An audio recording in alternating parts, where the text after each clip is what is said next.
Good evening, everybody, and welcome to the this month's meeting of the Business Regeneration and Planning Overview Committee. Thank you very much.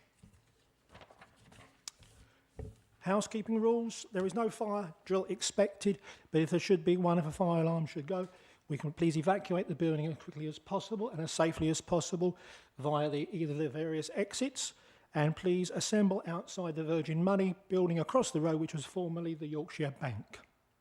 If you need any assistance, please ensure you ask help. Also, please ensure that your phones are turned on to silent. This meeting is being recorded for live presentation, but also for future reference. Thank you. Do we have any apologies? I have a last-minute apology for Councillor Kenner. Thank you. You have before you the minutes of the previous meeting, 21st of October.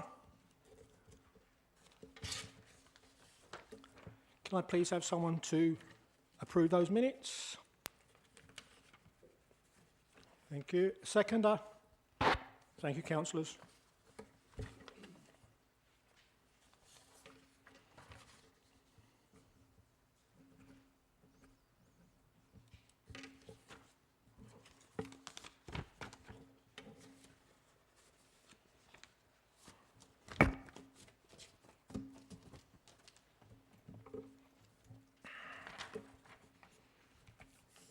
Thank you.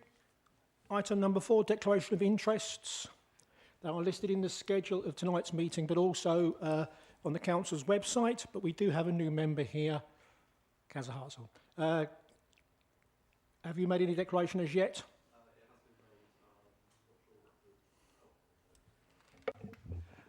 Yes, the documents have been submitted. I don't believe there's any conflict of interests for tonight. Thank you, Councillor. Item number 5, public consultation. Do we have any members of the public here?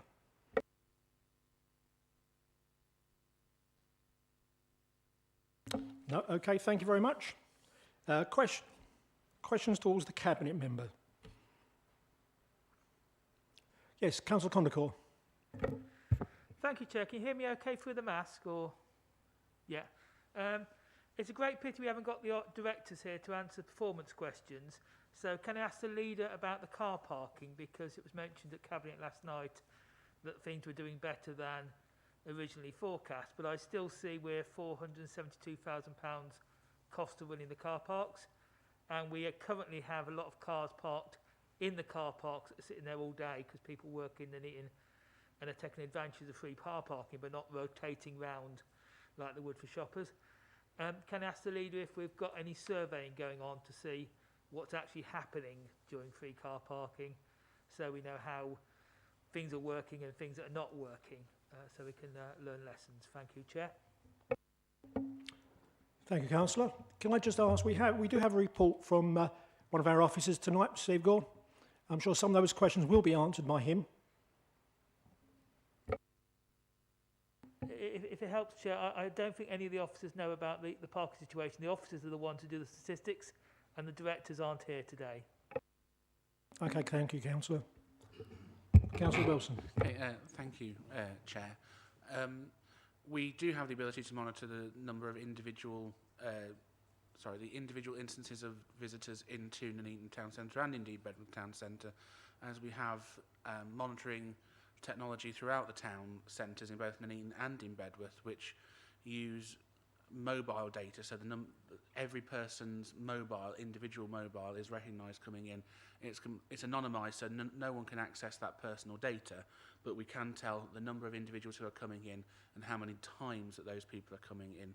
So if they come in 10 times in a month, we would know that an individual has visited 10 times a month. So that is how we actually use the data, and some of that data is factored into the quarterly performance report in terms of the footfall that Steve Gore presents in the quarterly performance report later, so we can actually monitor that moving forwards.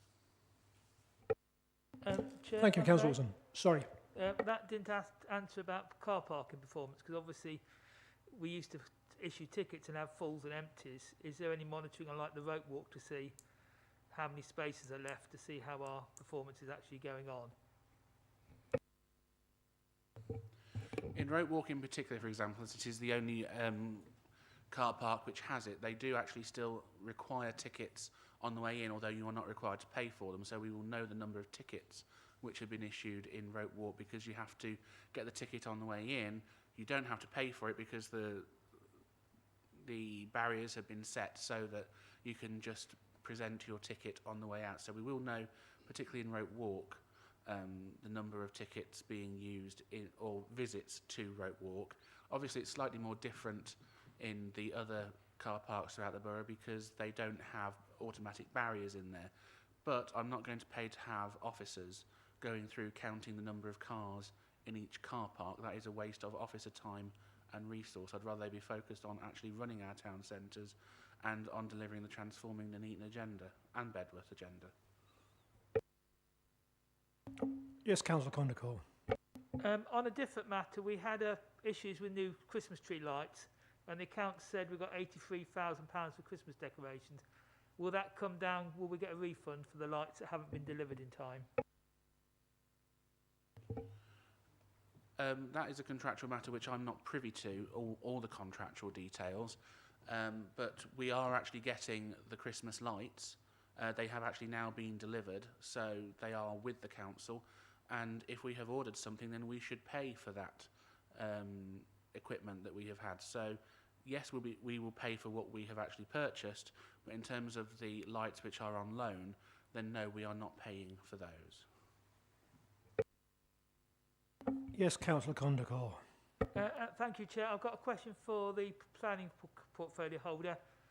We've got various issues with enforcement issues, both in Bulkington, I know, and also that railway embankment that got took down leading to the bridge we discussed on Tuesday. And I understand we've lost an enforcement officer again. Can the Cabinet member tell us what strength the enforcement team is at? And also the things like the bridge being removed. There's not any enforcement action occurred yet, and that was removed almost a year ago, I guess. So can you update us if you know what's happening with that enforcement? Thank you. Councillor Smith. Yes, thank you, Chair. In terms of staffing, you're quite right. We did lose a key enforcement member, which left us a void for about a week. We've employed agency to cover that, and we've now filled the one vacancy that's left. I think they start on the 20th of December, so we should be back up to full enforcement before the end of the year. What was the second item? Thank you, Chair. It was about that railway embankment, because obviously it got removed and we got told the planning application was returned, which I've never heard of before, but I didn't know if you knew what was happening with that enforcement case, because it's outrageous that someone caused so much damage to that wildlife area and then they sold the property on to a new owner and effectively did a runner in terms of responsibility. And when we went to the planning committee on Tuesday, it said, well, that's a different application and a different owner. But I don't know if you could chase it up for us if you don't know the answer. Yeah, I now know the one you're talking about from planning on Tuesday. I can't give you an answer straight away, but I will follow it up and get you an email back fairly quickly on that. Thank you, Councillor Smith. I hope that meets your requirements, Councillor Condacall. Thanking you. Is there any other questions for Cabinet members? In which case we'll move on to item number 7, Town Centre Development Report. Officer Les Snowden, thank you. Thank you, Chair. The Borough Council and its officers have continued to work to bring forward redevelopment opportunities in Nuneaton Town Centre. These primarily have been delivered under the Transforming Nuneaton programme. The programme actually is a partnership between Warwickshire County Council, Nuneaton and Bedworth Borough Council, and supported by the Coventry and Warwickshire Local Enterprise Partnership and the West Midlands Combined Authority.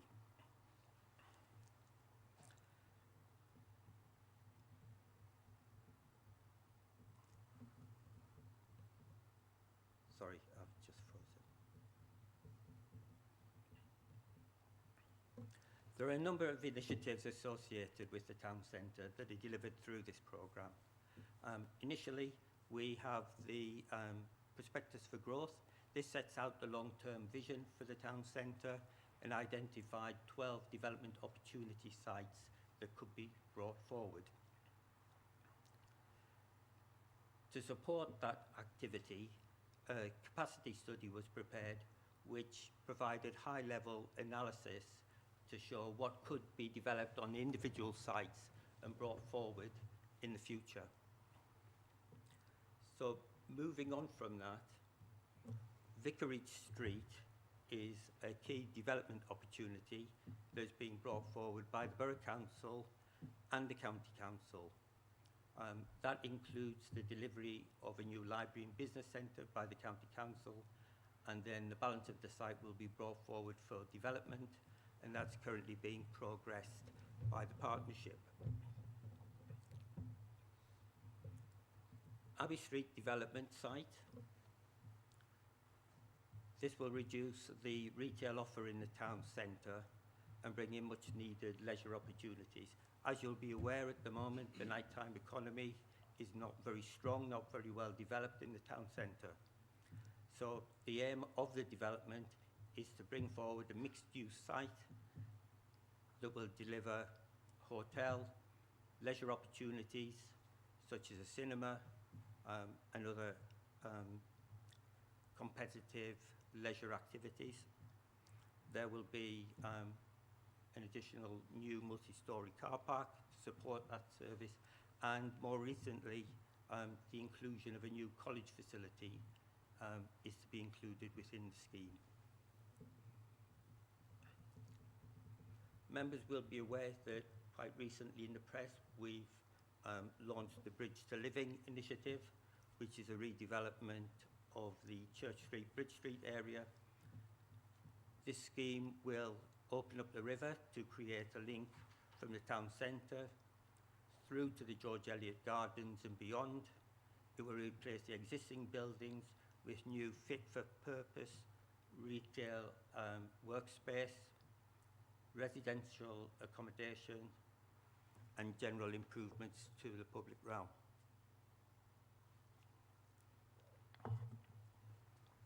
The programme also provides for significant improvements to the infrastructure around the town centre. So that's improvements to the ring road serving the train station, where there will be significant improvements to remove the existing gyratory and produce a new scheme that will have a much smoother traffic flow, which will benefit movement around the ring road as a whole.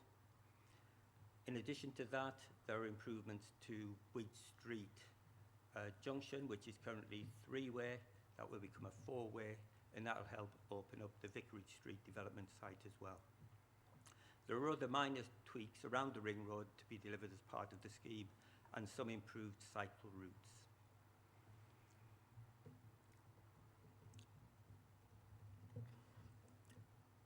Also within the Transforming Nuneaton programme, it is the umbrella under which all of the works relating to the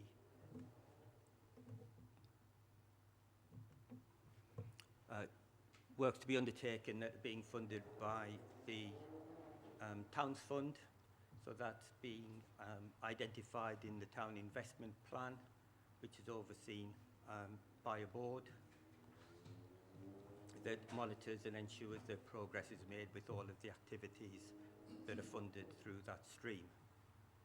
There are a number of projects. We have Digital Evolution, which is around upgrading the provision of 5G within the town centre. There's improvements to the George Eliot Visitor Centre. There's a Digital Skills and Innovation Centre. That's the new college facility to be accommodated on the Abbey Street development site. So that will accommodate some moves of the offer that's currently delivered on the existing college site into the town centre. There'll be shared workspace, there'll be a digital hub and other training facilities. So that could be quite exciting for the town centre, bring in additional footfall into the area and be a real lift. There's work around the park revival, so that's some work around George Eliot Gardens. There is some financial support for the SAIDS project, improvements to the Weddington Road cycle link. There's a piece of work around changing perspective about visiting Nuneaton, and that's about improving the connectivity from the railway station to the Vicarage Street area of the town centre, and all about making that journey from one to the other much more attractive with improved signposting and environmental improvements. Obviously, I've mentioned the Wheat Street junction improvement. That's funded by this package. There is some work around the museum, the reimagining of the museum, that involves the extension of the existing facility to develop the offer that we currently have there. There's also work around the Corporation Street and Queen Street junction. And then there is the e-mobility hub, which is the provision of 10 twin-headed charging points for charging electric vehicles, which will be located within the Abbey Street development and will be brought forward early as part of the first phase. All of the information on those sites can be found on the mytownnuneaton.co.uk website, and that's updated as and when progress is made. There are other issues around the Transforming Nuneaton programme, which is around branding. You might have seen the TMP logo that's appearing so that the public can see that a lot of these projects aren't being carried out in isolation, but they're actually a package that, you know, is cohesive, and taken in the round will make a really big difference to Nuneaton and will be truly transformational. It's not a word that's, you know, bandied about easily, but it will make a huge difference, and I think transformational should be the word that's applied to it. So that's really the package of works, of development that's currently being undertaken across the town. All of it is at various stages. Some is still in the planning stage, some is moving forward to delivery, and some is actually in the delivery stage. So we're actually making really good progress across a whole range of projects. One area where we've been very successful as an authority is in securing financial support for all the schemes that we're delivering as part of this overall programme, this package of works. We've got the Borough Council itself will, over the terms of the programme, invest just over 59 million. The County Council will invest around 41 million. A significant part of that relates to highway improvement works and a new business and library centre. The Local Enterprise Partnership has invested to date about 8.5 million into the programme.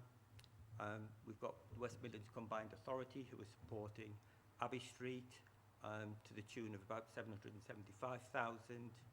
We've got the Towns Fund, which is just over 24 million, and the Future High Street Fund, which is just over 13 million. So a huge package of funding that's been secured, a lot of that through government grant-aided schemes, where we've been very lucky in securing all of the funds that we've sought and applied for. So we've been very, very successful in securing the funding to deliver the programme of development works across the town centre. I'd just like to finish really, obviously there are a lot of schemes there, a lot of them are complex, and delivering development schemes is not easy due to their scale and complexity. And in the report I've just highlighted a number of the issues that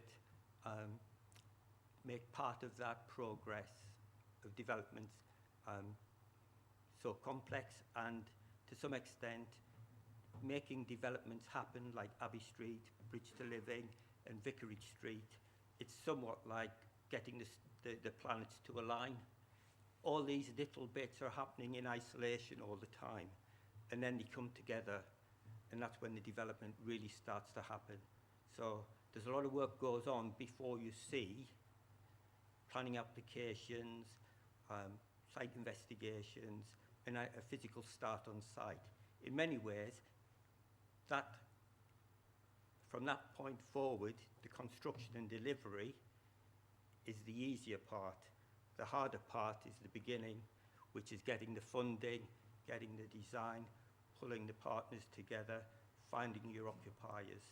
So it really is quite a complex process. It does take time, but it is worthwhile doing, and the results we'll see in the town centre when all of these initiatives come to a head will be fantastic. Thank you, Chair. Thank you, Officer Snowden. Are there any direct questions relating to the report? Yes, Councillor.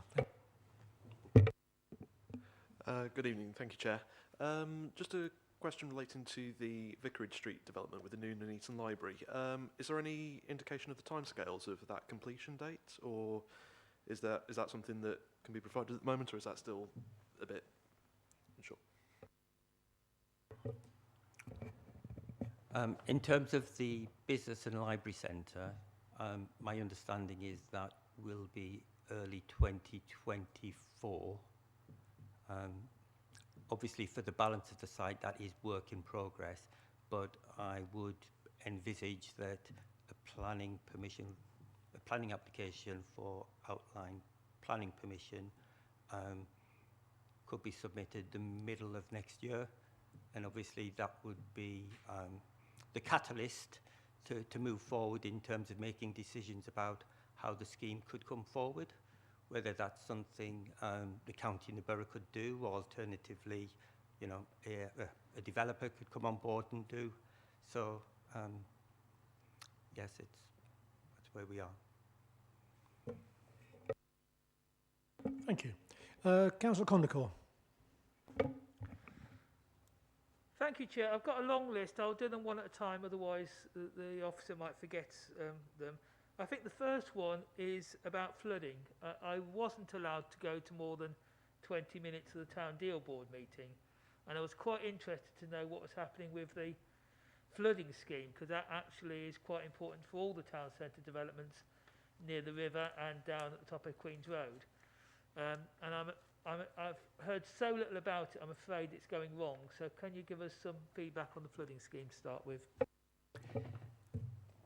In terms of the flood relief scheme, that's currently in development. There are a number of options being considered, and once they have been finalised, then obviously the scheme will be able to be developed further and taken forward. Councillor Wilson, please. Thank you, Chair. In relation to that, what we have had before is a meeting with the Environment Agency in terms of trying to see what can be done in moving some elements of the town centre out of the higher flood zones. Unfortunately, I wasn't able to attend that meeting because I was struck down by COVID at the time, so I wasn't able to attend. But the main thrust of it is in terms of doing some maintenance work to the River Anchor from the Environment Agency and moving that forwards. But what we have asked at the Towns Board is whether we could try and get a further meeting between myself, officers and Marcus Jones MP with the Environment Agency in terms of trying to see whether we can do anything particularly about the risks to the town centre. Work is being done in terms of the top end with Queen's Road and how the Barpool Brook interplays with Queen's Road, etc. And some of that work is scheduled to be done by the County Council, and that work has been ongoing with the County Council for a number of years. So Councillor Condacor could actually get some of that information from the county or when he was on there. But I'd just like to come back to another point from Councillor Hartshorn, is that with regards to the Vicarage Street site, the balance of it outside of the library, it is something that I have been determined as the new leader to kickstart, and I have managed to get officers from both the borough and the county around the table to try and move that forwards, and members. We had our first meeting about 2 months ago, I think it was, and we have moved forward on an agreement in principle as to what we could possibly do with the site, and there is a further meeting earlier in January to try and see how that progresses. I'm very conscious that the Vicarage Street site has been on the go since I was first elected in 2010, and it was frustrating that the previous administration actually just did nothing with it. But now I'm actually proactively working with the county to try and bring this to a resolution, because it's in both of our interests. We both own different parts of the land, and this is a gateway site on the entrance to Nuneaton, and it looks, quite frankly, an eyesore on one of the major routes into town, and we need to do better. But we also have to try and make sure that all the finances, etc., stack up with that, because it is a risk to the council if we get it wrong. So I can give a personal assurance to Councillor Hartshorn and the rest of the committee that that is very much an active issue in my in-tray, and I am pushing that quite vigorously with the county. Thank you, Councillor Wilson. Councillor Condell, I hope that answers your question regarding the flooding issues. Thank you, Chair. Yes, I will bring up the point the Vicarage Street site started in 2001, so it actually predates anyone on this council. It's just been going on a ridiculous time. My next question was about the Bridge to Living, which is a really exciting scheme, which was reported in the newspaper. I don't know if that's on the basis of a council release or whatever. But that and Debenhams on the opposite side is quite attractive. But we seem to be only getting told in the newspaper about it. It would be really useful if we actually had a briefing note on it, because I think that's one of the most exciting things to actually break through from the park into the town centre. And then hopefully, I think the Debenhams scheme, if that's going ahead, will produce a new corridor. But we only get sort of like bits in the newspaper, which isn't really satisfactory for councillors to scrutinise what's going on and understand how big a hole you're doing in the shops. Because on the newspaper, it was sort of like somewhere not boots, but somewhere down. So I think it would be useful to get a bit more clarity on that, and if the Debenhams scheme is going ahead. Thank you, Chair. That can be provided. We can do that. Thank you, Officer Snowden. Councillor Wilson. Thank you. As far as I'm aware, Debenhams is still obviously the subject of a planning application, so I wouldn't wish to prejudge that, although having looked at the original plans, they have significantly improved from the original development. What I would say is that we have a significant number of new councillors on board this authority, so what I will ask officers to do is whether we could have a briefing session for all councillors on transforming Nuneaton. I'm not ignoring Bedworth councillors, it's just that that's a bit further behind, and obviously this is coming forwards a bit quicker, but we are moving forwards quite closely towards a planning application in the new year with the Bridge to Living element of transforming Nuneaton. But I take Councillor Condacor's point that not everyone knows what's going on with transforming Nuneaton, because it has been moving at quite a pace and things change quite quickly, well, certainly in government terms anyway, maybe not to necessarily our liking. But there are a number of new councillors, especially sat around this OSP, for example, and indeed others, who I think would benefit from that. It's a presentation that I took on the road with officers to the businesses of the town centres when I did my town centre road shows in July and August, so I will take that back with officers and try and facilitate that.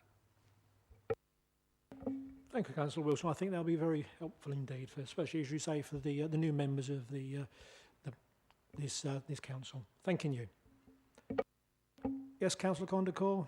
And my final set of questions on this was about displaced businesses, because obviously Wilkinson's is going to be displaced, the post office sorting office is being displaced, things in Bridge to Living are going to be displaced.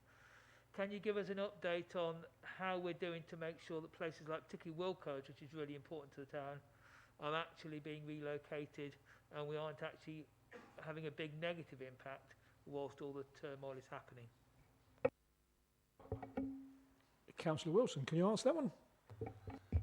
Sorry, but I do think as portfolio holder it is important that I am on top of the issues. So yes, work is ongoing with the displaced businesses, so there has been movement with Wilkinson's. I can't go into too much detail because it is still commercially sensitive, but I can assure Councillor Condacall those negotiations are progressing at pace, and they have advanced quite significantly over the past 6 months or so, to a point where we are, to coin a phrase, talking turkey, given it's almost Christmas. We are starting to get down to the actual pounds and pence on that, and what the implications will be, and any compensation and moving costs may be. So that is being worked on, because I am adamant that we have to keep Wilkinson's within the town centre as a major player within our town centres, and something which is well used. In terms of the Royal Mail, that is something slightly more complicated. Even though parts of it have been privatised, there is still almost like a Willy Wonka golden ticket that there is some Crown protection for some of these pieces of land and buildings, and so we have been carefully negotiating with them, and Marcus Jones has also got involved in this respect as well, to try and leverage some of his influence. It is going to take slightly longer to move them out, because they do not want to disrupt their Christmas schedules. So Christmas obviously is a very busy time of year for the Royal Mail, with the number of cards and parcels, etc. So we are looking at moving out towards the end of 2022, I think it is from memory. 23, January 23, with a view to, so they'll get through Christmas 22, with a view to moving out early 23, so that we can then actually get on site and begin the Royal Mail aspect. What I have said, and this relates back to the Vicarage Street element, is that we do not have to wait on Vicarage Street for the Royal Mail element, because we have the road in the middle. We can effectively treat the Vicarage Street site as two halves, so you can deal with the library site once the Royal Mail have moved, and then deal with the remainder of the land separately, and that is a point that we're trying to push forward. So we are trying to twin track that approach, but there will also be, in terms of other displaced businesses, and this was something which was part of the confidential report last night, which went to Cabinet, there is an element that we have to use some of our statutory powers to terminate some of their residual rights, and it's something that we don't do lightly, but it's to make it a nice, neat package, so to speak. But there are statutory payments which we have to make towards those people which have been displaced, and we are working very closely on that. Where we can help them, we will, but we also have to be responsible with the public purse, so it is trying to strike that balance. Thank you, Councillor Wilson. Councillor Watkins. Yeah. Thank you, Chair. I'll stand up because I'm a bit beefed up, because I didn't want to get cold tonight. I think it's really interesting and exciting to see what's happening in the Nuneaton Town Centre. And I know that Les and all officers involved in this are doing a considerable amount of work. But what I would like to see is something more exciting coming to Nuneaton, really. I know that we've got the hotel and we've got the cinemas and things like that, but what I would like to, I would like to hope that there's something more exciting that we're looking forward to bring into Nuneaton within the future. And I would also, I'm sure you'll answer this, Les, and I'm pretty confident they're going to be on mytownnuneaton.co.uk, somewhere where we can find how much has been spent or is going to be spent by MBBC, Warwickshire County Council, etc., etc. But I'm not sure if it will be, if on there will be things like how much will be spent on the Debenham site, for instance, how much will be spent on new ventures. But if that sort of thing could be captured, and then it would be good to say from the private sector. I know that you mentioned private sector, but I didn't know whether that included Debenhams and other sites.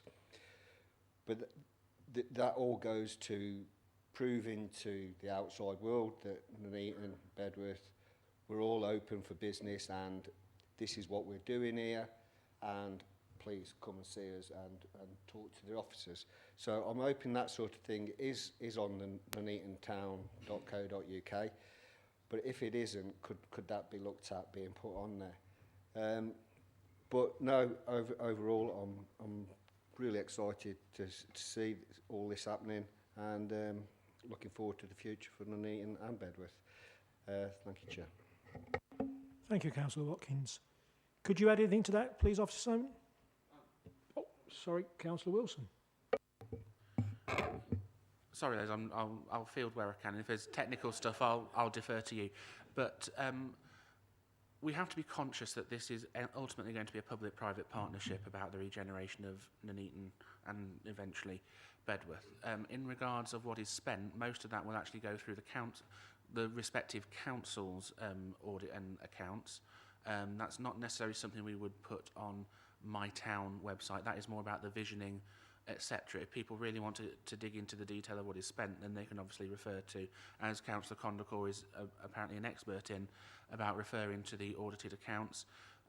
With regards to the money that we have had from central government, Nuneaton and Bedworth is the responsible authority and it would have to be signed off by our Section 151 officer. So again, that would go through our accounts and be shown, and they will have their own separate accounting processes through the council.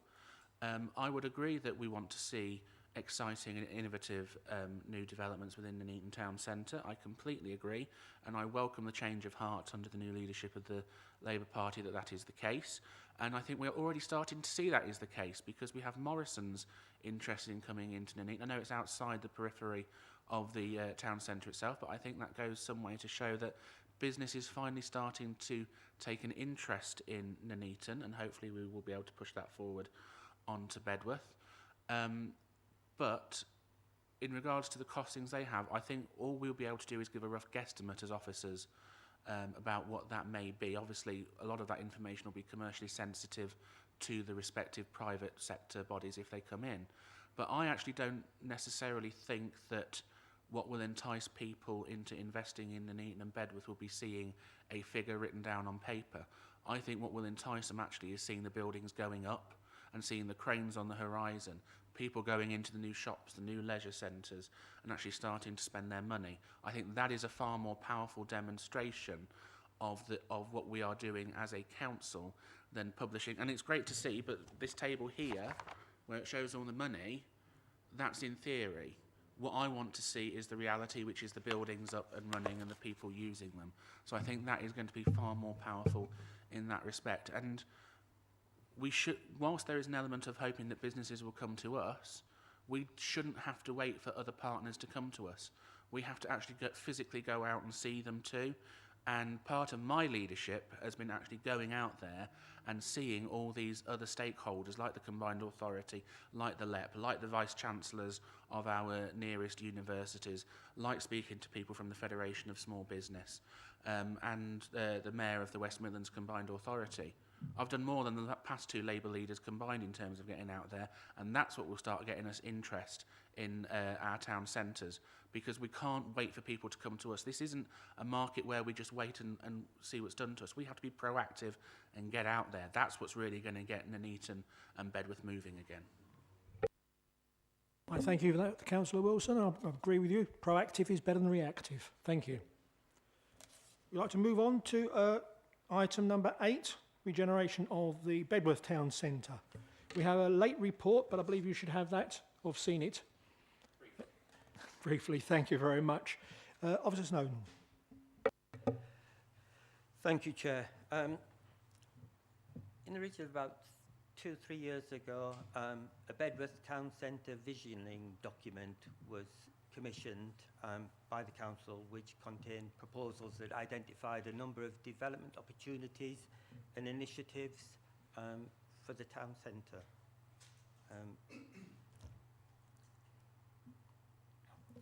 The document proposed 7 key opportunities, locations and sites. Sorry, need a drink.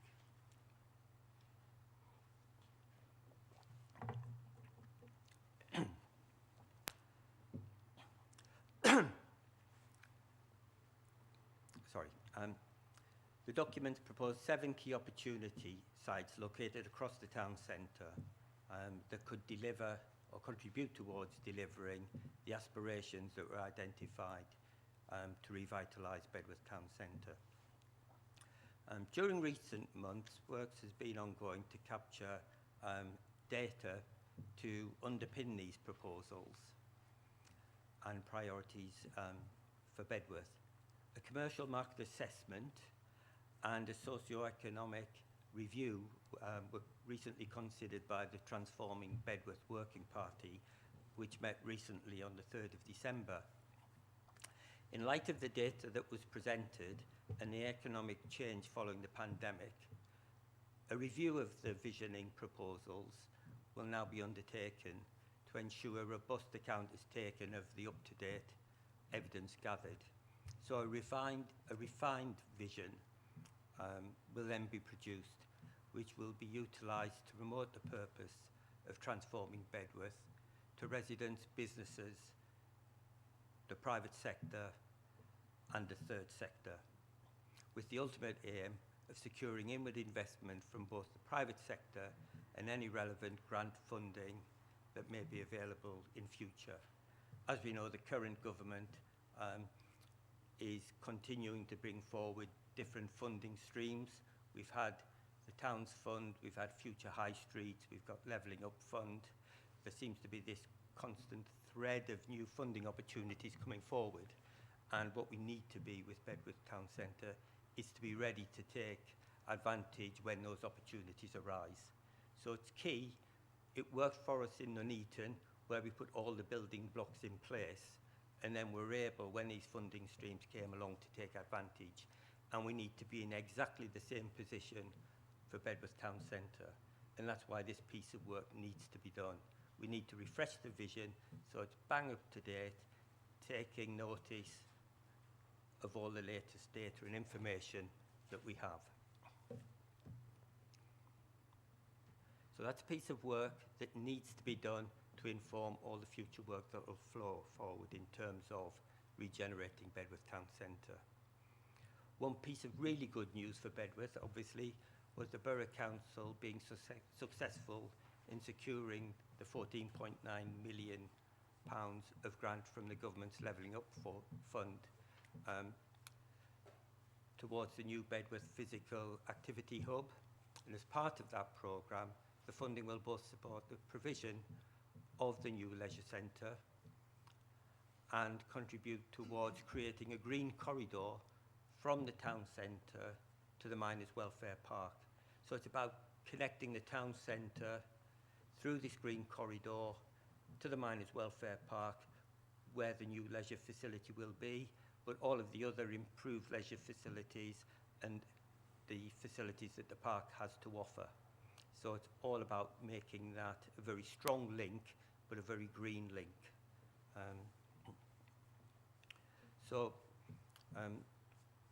To ensure that the vision's coordinated, as I talked earlier about the transforming Bedworth Working Party, a bit like the one established in Nuneaton. It's a partnership with the Borough Council, Warwickshire County Council, and all key members are represented on that working party. And we also have the local MP who attends. So it really is a team approach to delivering the regeneration activity within the town centre. So it's anticipated as priorities and projects become further established on the back of the refined vision, that support will be forthcoming from Coventry and Warwickshire Local Enterprise Partnership and other stakeholders. Thank you. Thank you, Officer Snowden. May I say I'd like to thank all the officers and Councillor Evans in particular with regards to the securing the £14.95 million funding for Bedworth. And I'm sure my Bedworth colleague councillors would endorse that. Absolutely. Thank you. Are there any questions for the officer, please? Councillor Connachar. I'm really confused about this green corridor because it seems very much like greenwash or painted green, but I don't see that transport green thing in the park being carried through. From what it looks like, it's a very, very short document. There isn't actually a cycle lane from the park where we're going to have wonderful cycling facilities in and across the town centre. And the big problem that has always been in Bedworth, if you're a cyclist, is the only legal way to go around Bedworth is around the ring road, round Wingway, past Tesco's. It was actually illegal to cycle in the pedestrian area. And Mill Street is only legal to cycle in one direction. The buzz lane is actually no cycling. And I thought when we're doing a green corridor, it would actually focus on a really pleasant walking environment and all this stuff, but also have a bit of space for people to cycle. And it was mentioned at Cabinet last night about poor cyclists in the town centre being a danger. You don't stop dangerous cyclists by making cycling illegal, because the reckless cyclists totally ignore the law. What you do is you actually drive out the people who will be responsible and use a legal route if you provide one. So it'd be really useful to know where we are going with cycling in Bedworth Town Centre, and if we're going to have the same policy to Nuneaton, where you're driving out all the people who want to spend money on two wheels and expect them to cycle around past Tesco's. So it would be useful. And also, the railway station is a real key gateway to Bedworth, and it needs that TLC to actually make that a more of a desire line. So we're not just thinking of people in cars, because the concept for a cycle-friendly park isn't you take your car with a bike in the back to the park and then cycle around the park. We need these corridors to actually flow through. So I don't know where we're going with it, and if maybe Les could actually tell us how we get some more information on the cycling aspects, the railway station access for pedestrians, and also bus services, because bus services and Tesco's just tend to go up Mill Street, a big congested thing, lots of pollution, and actually we need to start to think about bus services as part of our integrated, greener, more successful Bedworth.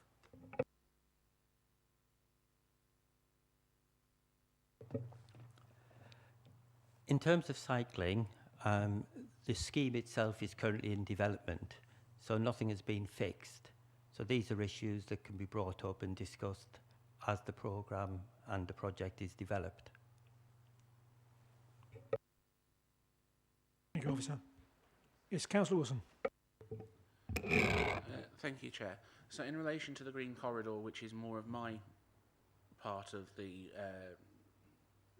levelling up fund bid, I can confirm that, having had discussions with the leader of the County Council and with officers, that it will be the County Council which will be taking the lead for the Green Corridor element of the levelling up fund bid. That, to me, makes far much more sense than having our officers do it, because our area of expertise is not in highways, because those roads are still technically public highways. That enables our officers to free up their capacity to focus on delivering the actual physical activity, the physical activity hub, to replace the Bedworth Leisure Centre. What I would say is, with regards to cyclists, that would be an issue to be determined at the more detailed planning application stage when that comes forward. But I would expect, in terms of respect for people within the town centre, for cyclists to actually dismount and park up or secure their bikes in a suitable facility, rather than actually riding their bikes through the town centre, which is actually off-putting for a number of pedestrians. And also, having seen it myself firsthand, and I was there with Councillor Clark as it happens, in the town centres, rather than coming off their bikes and endangering pedestrians. They have to acknowledge that this is still technically a mechanically propelled vehicle with the danger to do significant harm to pedestrians if it goes wrong. And I have actually seen for myself and know of people who have been injured because a cyclist has gone crashing into them when they weren't paying attention. So what I do expect is for there to be a respect between pedestrians and cyclists through the town centres. That's all any reasonable user of our town centre expects. If it's a busy pedestrian area, don't go cycling through it. Dismount and walk through until it is safe to actually resume cycling again. I think that is a far better way of progressing than anything else. Thank you, Councillor Wilson. Councillor Condacor. Cyclists really do know how to share with care, the responsible ones. The idiots will be idiots. What we need, because obviously people don't come from the north of Bedworth and not want to go to the south of Bedworth. People need to cross the town centre. Is a route that's not necessarily always the high street, but just to one side. It's like in Nuneaton, yeah, if you have an Abbey Street cycling and not cycling Queen's Road. The fact is there is no safe route to cycle north to south or east to west through Bedworth. I totally get the point that we need areas of absolute pedestrian, but you have to provide, if you're going to thrive and be a green, sustainable way for cyclists to go around a back street and enter from the side. But you have to have a cycle network in Bedworth. You can't just have nothing. And the best way to keep people from cycling through the pedestrianised area is actually slightly to the left or slightly to the right to actually have a nice green cycling route through on the inside of the ring road. There's lots of roads inside the ring road, the bits around the back of the church, but you do need to have a route. And you cannot just leave things as an afterthought or detail. This visioning of actually, we don't want people cycling here, that's a stick, here's a carrot. If you cycle down this way round the back of the almshouses, this other side of the church, if you give people an alternative, that's fine. But if you actually make absolutely every route inside the ring road illegal, people will still cycle through the Bedworth town centre, and the reckless people who don't care will cycle in the wrong place. So I'm asking that we think about this, understand the conflicts. Holland and other places have had us for years. Understand where we need people to dismount, but actually have a physical way for people to use our town centres and cross them. Not just this exclusion, cyclists kill people, because the deaths in Bedworth have been of cyclists, not cyclists killing people. In this country, we have 1 or 2 people a year potentially killed by cyclists.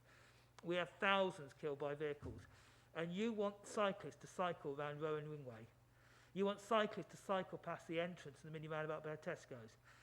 You understand why we need a safe way and we need a fair treatment. Otherwise, you're just making a car-centric system that will discourage people with cycling from actually living in Bedworth and Nuneaton. I totally understand why we need to keep people safe.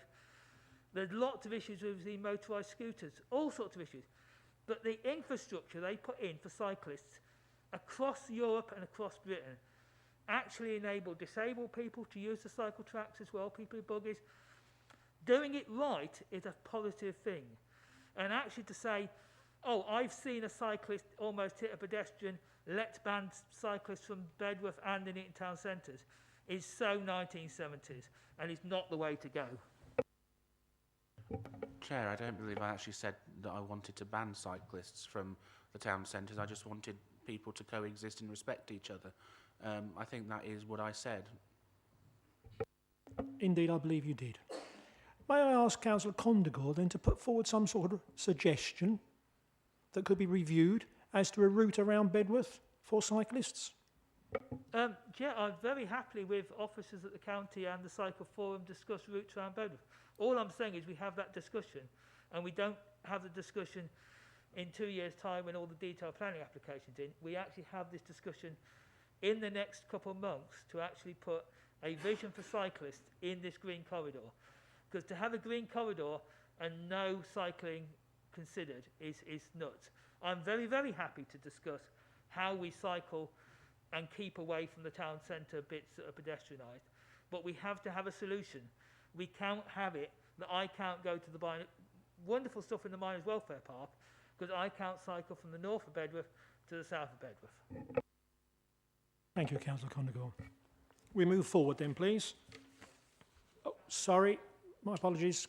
Councillor Hammersley.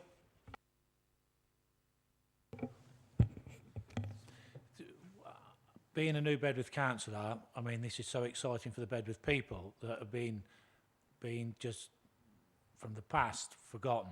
But we now, through these councillors, are putting together this plan to resurrect the Phoenix, which is it's just been nothing there.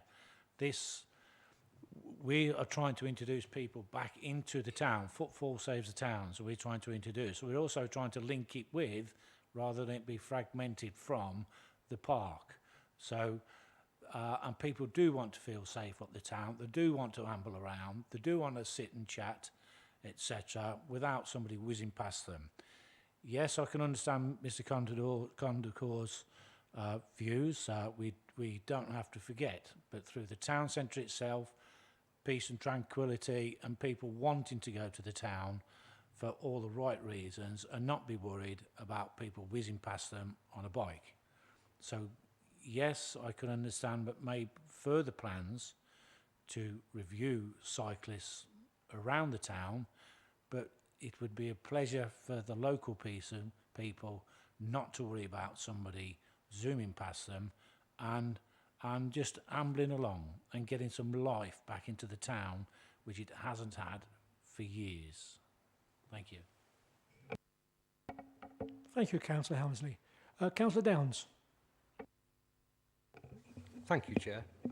As a resident of Bedworth, I'd just like to address what Councillor Condacor just said about allegedly seeing, like, oh, someone missed someone. No. My great-aunt died after being hit by a cyclist. Yes, it was 3 months later, but no. I totally refute what you've said, okay? That's personal to me. Now, Bedworth Town Centre has always been and should always be cyclist-free. Don't care what anybody says. You cannot have a walk through Bedworth Town Centre and then all of a sudden, like Councillor Hammersley just said, have someone whizzing past you. Can't be done. It's just not safe. So from my perspective, if anything crosses the line that says that cyclists should have the right to go through the town centre, forget it. That's not what Bedworth needs. Thank you. Thank you, Councillor Downs. Councillor Condacor.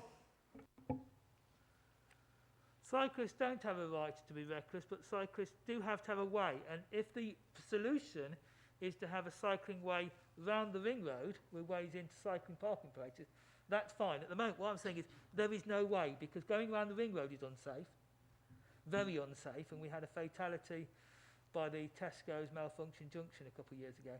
So what I'm saying is we need a solution. I understand totally that you want areas that are no cyclists, but you can't have areas that are either no cyclists or dangerous. There has to be a way to go north to south and east to west and be around and an in or something. But you do need to have these discussions so we have a solution. Otherwise, it doesn't work. And a round the outside solution is fine if you give us space to have a safe cycling way round. But there is no safe way anywhere at the moment. Thank you, Councillor Condacor. I don't believe that anybody's questioning the fact there should not be a route for cyclists. I think the question in hand is the fact that the centre of Bedworth remains pedestrian. Thank you. Can we move on, please, then to item number 9, Integrated Performance Report for the second quarter. Officer Steve Gore. Thank you. Thank you, Chair. I'm Steve Gore, Performance and Risk Management Officer. Before I summarise the second quarter results, I'd like to run through the 6 pieces of information that are contained within the report.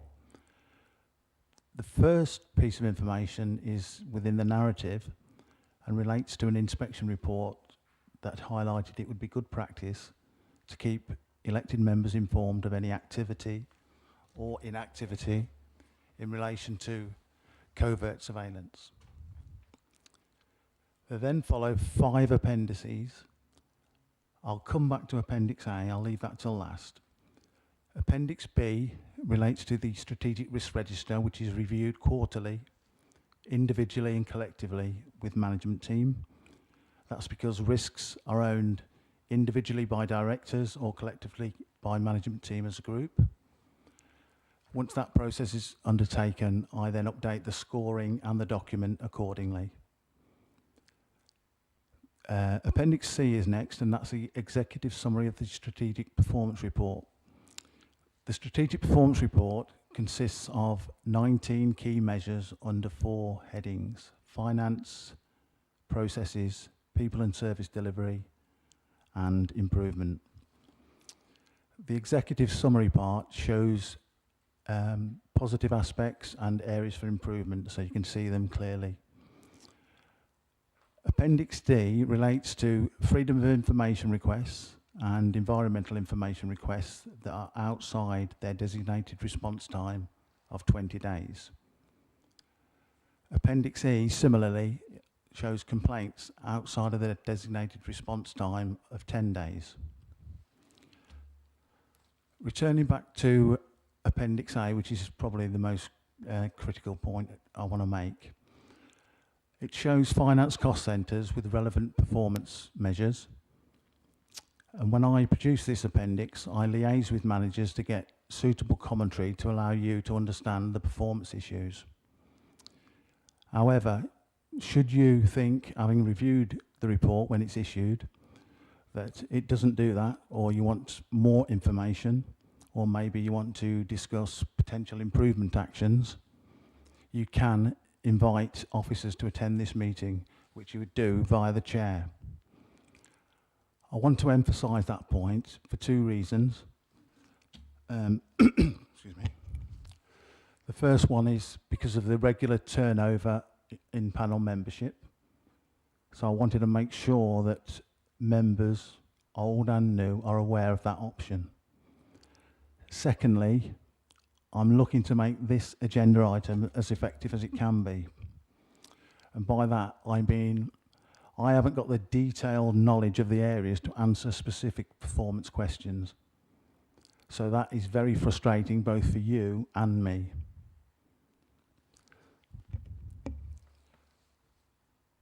So I'll move to the second quarter summary. In relation to performance and risk, first of all, Appendix A shows that 5 of the measures have improved and 1 have declined. The decline measure relates to average time to process planning applications, which are 103 days as against 81 days. There's no commentary shown in Appendix A, but I understand that amendment has been sent round. I believe that related to the information being impacted by 9 complex decisions in the period, which were 300 to 500 days. So that took significantly longer than would normally be expected, and they've had recruitment to vacant post issues. In relation to Appendix B, the Strategic Risk Register, at the end of the second quarter, net red risks are 3, net amber 5, net green 11. So that means that 16 of the 19, or 84% of the risks, are deemed as satisfactorily managed. The key changes this time are that R19, disruption ensuing from the Brexit process, has been replaced by R24, effects of the changed relationship with the EU, and a new risk has been added, which is 23, R23, communications. And that basically relates to adverts, comments, or media coverage that have a detrimental effect on the council's reputation. Finally, Appendix C, the Strategic Performance Report Executive Summary, shows that 11 measures are classed as green and 8 are classed as red. The 8 measures are shown under the areas for improvement, and they are general fund revenue, business rates collection, working days lost to short-term sickness absence, working days lost to long-term sickness absence, short-term sickness absence return to work interview compliance, agency staff spend, annual development reviews, and delivering our future monitoring.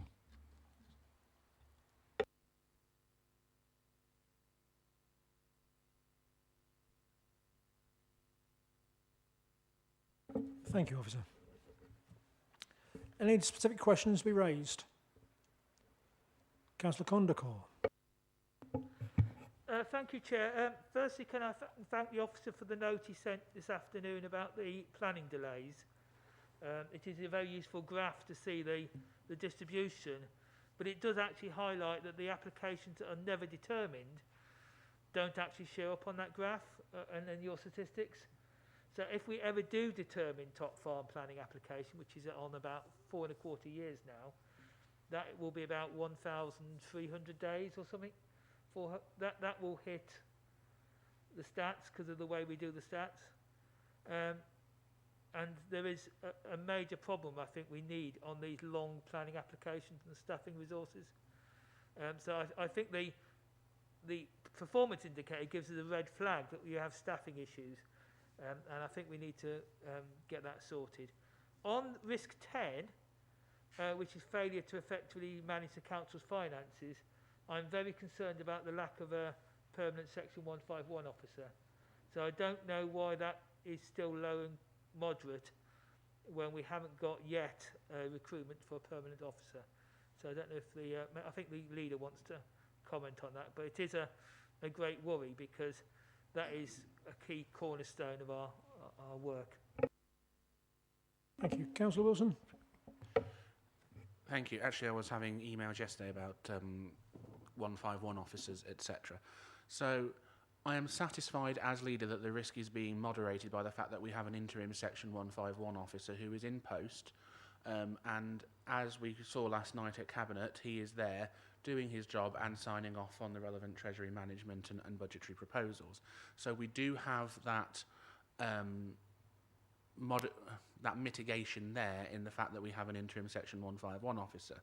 So I'm not of a view that it is at a red stage. It is certainly a concern at amber, but for me as leader, I am satisfied that the mitigation is there. What I do agree with Councillor Condacor on is that the long-term strategy about having a permanent 151 officer is of a concern, and that is something that myself and Councillor Croft are almost weekly speaking to officers about. We have been through 2 attempts at recruitment now, which have not been successful. The first one was because the successful candidate accepted a job elsewhere and the other candidate was not of a calibre that the panel were convinced to make an appointment. And as someone who has done interviews for a number of years now in my work life, I am not prepared to appoint someone for the sake of having a position filled if I don't believe they are the right and suitable candidate for the job. And we have some unique challenges here at Nuneaton and Bedworth with our socioeconomic status, the amount of regeneration going on, all the money which is you quite rightly identified before, Councillor Condacor, which is coming in. Those are all issues I want to make sure are robustly monitored and that the candidate has suitable experience in handling. Mr Fitzgerald, who is our interim 151 officer, does have significant experience and a wide breadth of experience both in the public and private sector and working for local and central government and in the civil service. So I accept the point that it is a risk, but the fact that we have an interim there, for me, as leader, mitigates that. And what I would also say is that as leader, I have asked for, well, insisted actually, that the risk register now gets reported quarterly at the leadership board so that cabinet members will be reviewing this, which didn't take place before. And also, I will be assigning cabinet members also as a joint risk owner to individual risks. And this is something I have discussed with Brent Davis because, yes, officers are operationally responsible, but in my view, us as cabinet members are politically responsible for any of the risks, and we are joint owners and have a part to play in mitigating, moderating, reducing those risks. And that is something which I recently went on a LJ leadership course about and was advised that that is actually good practice for cabinet members to actually be assigned to monitor and have ownership of a particular risk. Thank you, Councillor Wilson. Councillor Smith. Yeah, if I can just come back to Councillor Condacor on the planning issues. Quite rightly, we've had problems with staffing, as you well know. We were down to 2 vacancies. We've just interviewed and managed to fill one of those vacancies. So we'll now only have 1 planning officer vacancy empty. The figures can sometimes be a little bit misleading. You quite rightly raised the top farm issue, which has been going on forever. Top Farm actually is not the fault of planning that it's not been determined. It's Warwick County Council not coming forward and resolving the issues with it. So it can screw the figures sometimes. That one that's gone on forever will take the average figures up. So it can be a bit misleading. And it's interesting to note that most of the long-term undetermined ones are by agreement.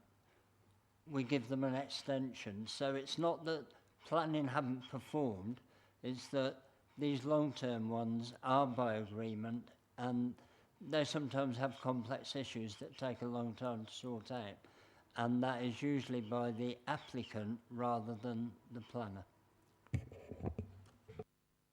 Thank you, Councillor Smith. In all fairness, I do believe those questions have been raised previously and answered previously. Councillor Condacor. Thank you, Chair. Can I thank the Cabinet members for their answers? They've actually updated the situation. And the reason I raised risk 10 was it was down as low on the printed paperwork we've got. So I do think it is useful to do that. And it would be useful if councillors were told when planning officers have left. Because the trouble is, we think like the railway embankment is being sorted by an officer, and that officer's not with the authority anymore. So maybe a little, obviously in confidence, just to know when people have left. Thank you, Chair. If I can come back on that, Chair, there is actually a monthly leavers and starters list that goes to all members. So if you look out for that, it will tell you exactly who's leaving and starting. Thank you, Councillor Smith. Any other questions? I have a couple of questions I would like to... Sorry, Councillor Watkins. Yes. Sorry, Chair. I'm not sure how you want to do this, because previously what we've done is gone through some of the reds to ask questions, but if you don't want to do that, that's fine. But one of the ones that I would like to ask is where there is no target set. Sorry.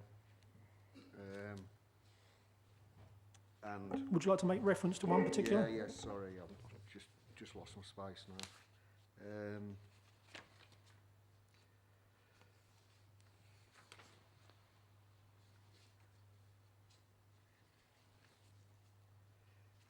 It was on planning, I'm afraid, Richard. So there was no planning, no target, and the trend is obviously sad face, because so this is page 29, average time to process planning.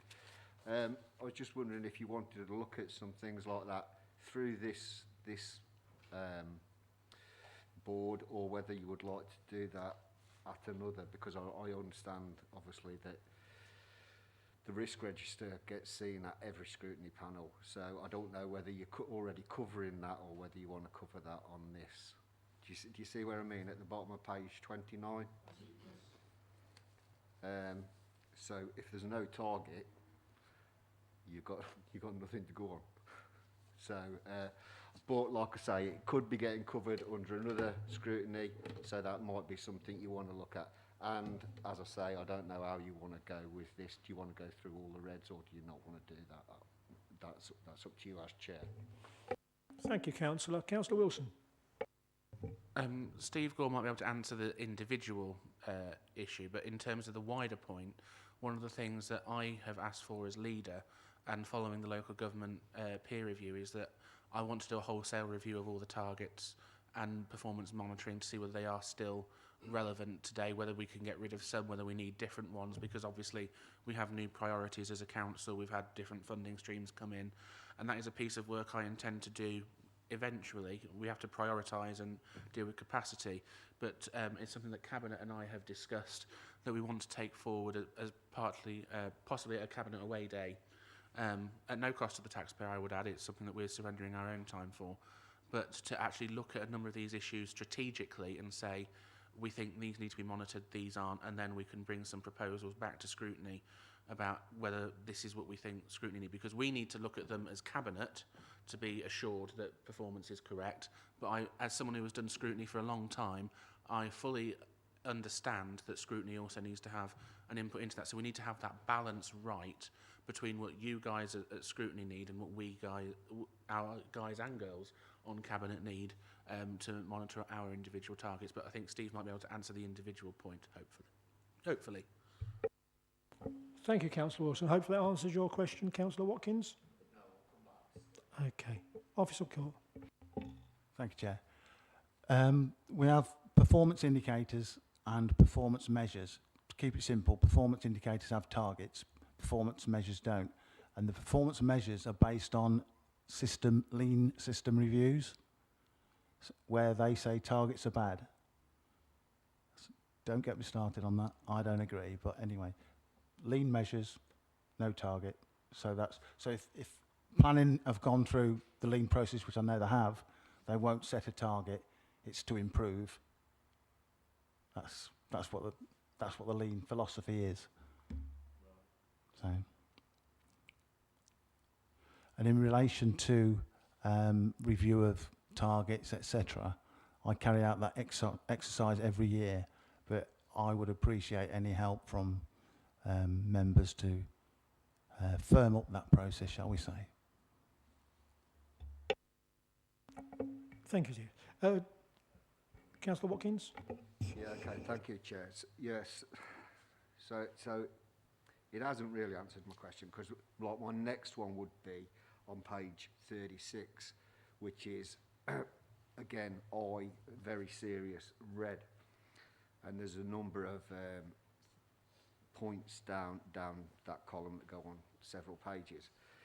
And that's what I was saying previously, is what we would have done is gone through all the red ones to then ask officers of what's happening to improve that. Although there should be something wrote down here, and I know that you've just given me an answer there, Steve, which was a bit fuzzy, but that is the answer. So this is the point of scrutiny, Chair, is to bring these points up and to ask what is happening and when we expect to see an improvement. But as in chair of this scrutiny, that is down to you how you want to do this. Thank you. Thank you very much, Councillor Watkins. With regards to that, obviously each of the different areas would come under a different cabinet member. And I would suggest that then we look at the various areas and we associate them with particular cabinet members so we can review them more directly, individually, rather than as overall. If I mention, if you're referring to the risk register, that's exactly the process I'm undertaking, because I think it is important that we as cabinet members take responsibility alongside officers. We're not here to hide behind officers. We are here to lead as a political authority. Obviously, officers deal with the operational side. It's us that deal with the policy and the, shall we say, the public expectation in certain regards. Thank you for that, Councillor Wilson. Just a couple of items that I've picked out on that you may or may not be able to answer. You mentioned agency staff spend was considerably higher. I noticed up about 50%. Also, my concern was response times to inquiries and complaints. Freedom of information and obviously complaints. The response times are quite excessive, I believe. And although you have targets, we're a long way short of those targets. Well, as I said earlier on, I'm not in a position to go into specifics on results, which is why it is critical that should you need them, you get officers at this meeting, because obviously it's frustrating for me, it's frustrating for you. As regards appendices D and E, which is what you're talking about, and also the summary at the top that tells you how many are late, etc. That was information that was requested by a previous panel. The original integrated performance report consisted of just appendices A, B and C and the covert surveillance information. So that was requested later. So that was supplied. And if you turn to the first page of Appendix A, you'll see 4 charts there, and the one top right relates to the summary I decided to include that. Previously, that included a summary of the executive, summary of the strategic performance report, but I thought that would be of use rather than just give you the anonymised details. So I decided to add that, and that's why you've got that. That all I get in terms of producing that information is I get access to a spreadsheet, which I have to filter all the information, and then I have to go through and summarise it. So I wouldn't actually know who is the specific officer. Obviously, I could find that out for you, who is responsible for producing that information. But as you say, freedom of information requests, for instance, 76 were late, and that percentage is 36%. Complaints, 233 were late, and that's 43%, something like that. So that's certainly something that should be being looked at, but I can't answer the question specifically. I'm sorry. I know it's frustrating for everyone, but I'm just not in a position to answer. Thank you, Steve. Will I request then that the officer responsible for those details give us some sort of response, please? If you could do that for me, please. Thank you. Councillor Wilson? Thank you, Chair. Apologies for keeping coming in, but if I can assist the committee, I will, of course, do that. Particularly complaints and FOIs comes under Councillor Croft's portfolio, the overall strategic overview of those, which falls under finance, which isn't necessarily the remit of this committee. In previous OSPs, did ask, as Steve indicated, they wanted to see everything, regardless of, in that respect, regardless of whether it was their OSP or not. That may be something that individual OSPs wish to discuss. But what I would say is that Tom Shardlow, who is a newly appointed director with responsibility for customer services, is taking this very seriously, because it's something that myself and Councillor Croft have tasked him with, because we completely agree with you that the performance is not where it should be and it needs to improve dramatically. We have put in some additional resource into there, which Mr. Shardlow has found from within his budgets to be able to do. And that is starting to pay dividends in that I know that this report is from September, so obviously it is a backwards-looking report, so to speak. But the early indications from what I've been told from directors is that those figures are coming down, not to acceptable levels, but to not as high levels as they show on this report, and that Mr. Shardlow is adamant that he is going to get the respective directorates who obviously impact on this into greater compliance, particularly with things like FOI requests, which do have a statutory time limit, and as you identified, Chair, we are outside them on a number of occasions.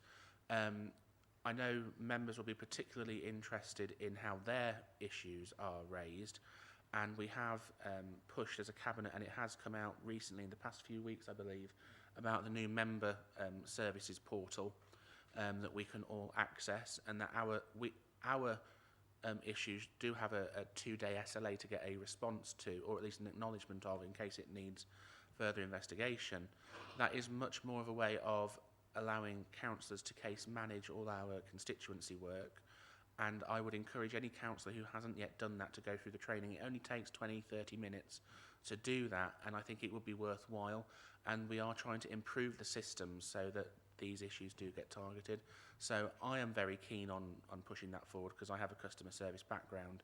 But what I would suggest to committee, whilst I can't set your agenda because I'm in the executive, but perhaps towards the end of this municipal year, it might be worth seeing what the difference is once now we've had Mr. Shardlow in place to actually try and kick some backsides into performing as they should be, because I'm hearing good things and I think the committee would like to see that. Indeed, I thank you, Councillor Wilson. I would appreciate that indeed. A follow-up further in the year, later in the year. Thank you very much. Is there any other questions raised? Councillor Condacott. It's not so much a question as a request for next time. If we've not got car parking revenue for January and December, can we actually at the next scrutiny meeting have the January and December road walk tickets issued and the same number for the corresponding year before, so we can see how it's going? Thank you.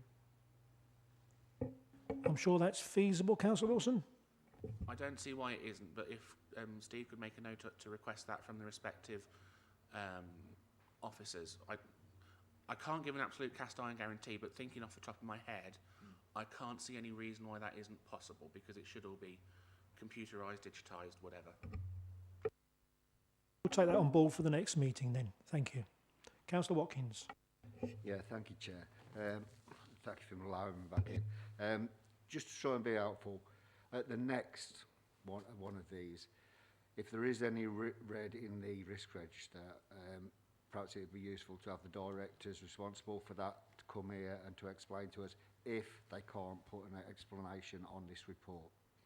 That is what has happened in the past. I'm not saying that that's what you want to do, but this is it's just a suggestion of a way forward. Go if you want to. Thank you. Okay, I think we should liaise with the Cabinet members, and if there's a particular area that we feel there is a lot of red risk, I think I accept what you're saying. I think we can bring forward an officer appropriately. Historically in the past, Chair, I don't know whether this is of help, but in pre-meets that previous chairs and vice chairs have done with officers to go through the agenda, they have asked whether relevant officers can come forward if they notice on the agenda that those things happen.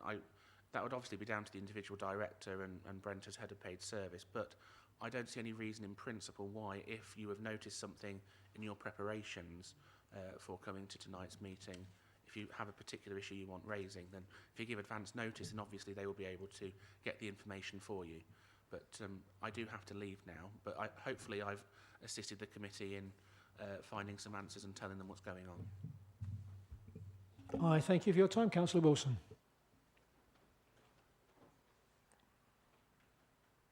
Is there any other questions relating to that report before we move forward? Thank you.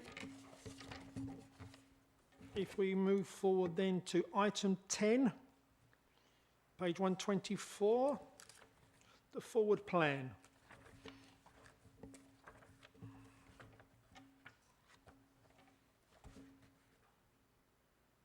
Where are we?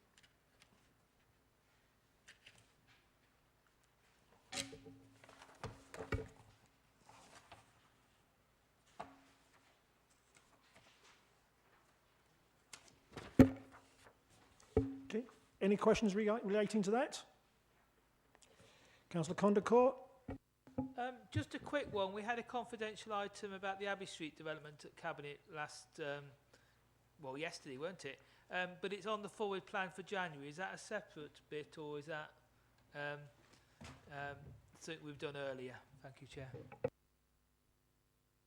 I'm afraid I can't answer that one unless it's been brought forward earlier, to be honest with you. I will check. Obviously, unfortunately, Councillor Wilson has left.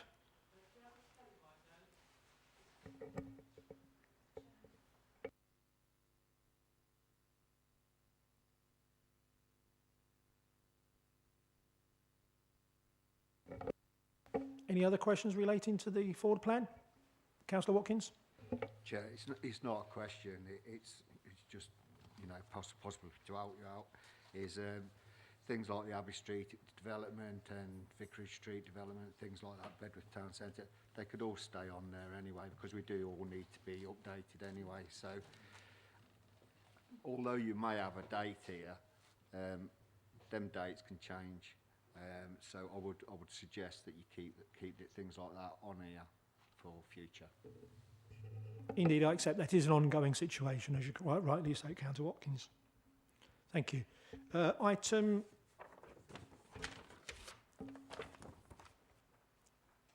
11, which is the draft working plan for this particular committee, page 129.